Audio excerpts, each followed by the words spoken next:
यासारखे सीएससी जे युट्यूब चॅनलमध्ये आपल्या सर्वांचे परत एकदा स्वागत आहे। शेतकरी बांधवांसाठी या ठिकाणी अतिशय आनंदाची बातमी आहे। शेतकरी बांधवांना खरीप 2026 करिता पीक विमा भरण्यास सुरुवात झालेली आहे। या ठिकाणी आपण कोणत्या पिकाला किती प्रमाणात आपल्याला पीक विमा भरायचा आहे आणि सुधारित पीक विम्याचे दर आपण या व्हिडिओमध्ये पाहणार आहोत। तर व्हिडिओ शेवटपर्यंत पूर्ण पहा आणि चॅनलवर जर का नवीन असेल चॅनलला सबस्क्राईब करा आणि सोबत दिलेल्या बेल आयकॉन बटनावर क्लिक करा, जेणेकरून आपल्याला पुढीलही अपडेट वेळोवेळी मिळत राहतील। तर व्हिडिओ शेवटपर्यंत पूर्ण पहा। तर यासाठी आपल्याला गुगलवरती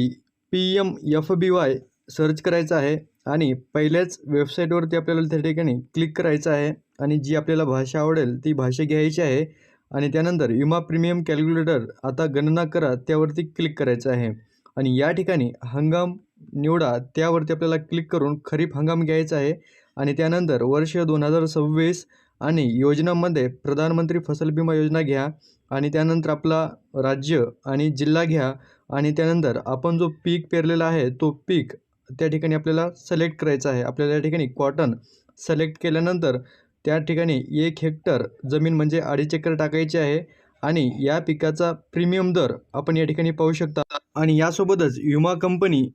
पण या ठिकाणी दाखवेल आणि विम्याची रक्कम या ठिकाणी दाखवेल। तर आपल्याला या ठिकाणी शेतकऱ्याने कापूस 1 हेक्टर जर पीक विमा घ्यायचा असेल तर त्या ठिकाणी शेतकऱ्याला 520 रुपये 2.5 एकरसाठी आपल्याला त्या ठिकाणी भरावे लागतील आणि यानंतर आपल्याला दुसरा जर पीक आणि त्या पिकाचा दर आपल्याला या ठिकाणी पाहायचा असेल तर परत एकदा हंगाम निवडा, वर्ष निवडा, योजनामध्ये प्रधानमंत्री फसल विमा योजना घ्या, आपलं राज्य जिल्हा निवडा आणि यानंतर पीक घ्या त्यावरती क्लिक करून यानंतर दुसरं पीक आपण या ठिकाणी सोयाबीन घेतल्यानंतर 1 हेक्टर जी आपली जमीन आहे ती आपण या ठिकाणी टाकू शकता। 1 हेक्टर म्हणजे 2.5 एकर जमीन आपण या ठिकाणी टाकल्यानंतर आपण या ठिकाणी पाहू शकता सोयाबीन या पिकासाठी हेक्टरी आपल्याला 1250 रुपये या ठिकाणी प्रीमियम भरायचं आहे आणि त्यासाठी 31 जुलै 2026ची या ठिकाणी मुदत देण्यात आलेली आहे आणि यानंतर आपण या ठिकाणी पाहू शकता दुसरं जर आपल्याला या ठिकाणी फळ पिकाचा आपल्याला या ठिकाणी विमा भरायचा असेल तर आपण या ठिकाणी हंगाम आणि वर्ष निवडायचं आहे आणि त्यानंतर योजनेमध्ये आपण या ठिकाणी पाहू शकता वेदर बेस्ड क्रॉप इन्शुरन्स स्कीमवरती क्लिक केल्यानंतर हवामान आधारित फळ पीक विमावरती आपण क्लिक करायचं आहे, राज्य घ्यायचं आहे आणि जिल्हा घ्यायचा आहे आणि त्यानंतर आपल्याला या ठिकाणी हळद या पिकासाठी आपण पीक विमा काढायचा असेल फळ पीक विमा तर आपण त्या ठिकाणी टर्मरिक घ्यायचं आहे आणि हेक्टरमध्ये जमीन टाकल्यानंतर आपण या ठिकाणी पाहू शकता शेतकऱ्याने भरावयाची एकूण रक्कम 7,200 आहे आणि यानंतर आपण फळ पीक विमा भरू शकता। ती तारीख या ठिकाणी 14 जुलै 2026 देण्यात आलेली आहे आणि या ठिकाणी जर आपलं पिकाचं 100% नुकसान झालं हळद या पिकाचं तर आपण या ठिकाणी पाहू शकता 1,80,000 रुपये शासनाकडून या ठिकाणी आपल्याला विमा मिळणार आहे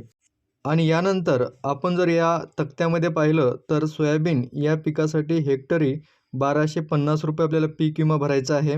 आणि कापूस या पिकासाठी 650 रुपये हेक्टरी पीक विमा भरायचा आहे आणि तूर या पिकासाठी 117 रुपये 50 पैसे हेक्टरी भरायचे आहे आणि मूग या पिकासाठी 600 रुपये हेक्टरी भरायचे आहेत आणि उडीद या पिकासाठी 540 रुपये आपल्याला पीक विमा रक्कम भरायची आहे आणि या ठिकाणी देण्यात आलेले दर प्रत्येक जिल्ह्यापर्यंत वेगवेगळे असतील। आपल्या जिल्ह्यानुसार आपण तपासू शकता। तर अशा प्रकारचे महत्त्वपूर्ण अपडेट आपण या ठिकाणी घेतलेले आहे। अशाच प्रकारच्या नवनवीन अपडेटसाठी आपल्या युट्यूब चॅनलशी जोडले राहा। आपल्या युट्यूब चॅनलला लाईक करा, सबस्क्राईब करा आणि सोबत दिलेल्या बेल आयकॉन बटनावर क्लिक करा, जेणेकरून आपण शासकीय योजनांपासून वंचित राहणार नाही। तर लवकरच भेटूया एका नवीन अपडेटसह, नवीन माहितीसह। तोपर्यंत धन्यवाद।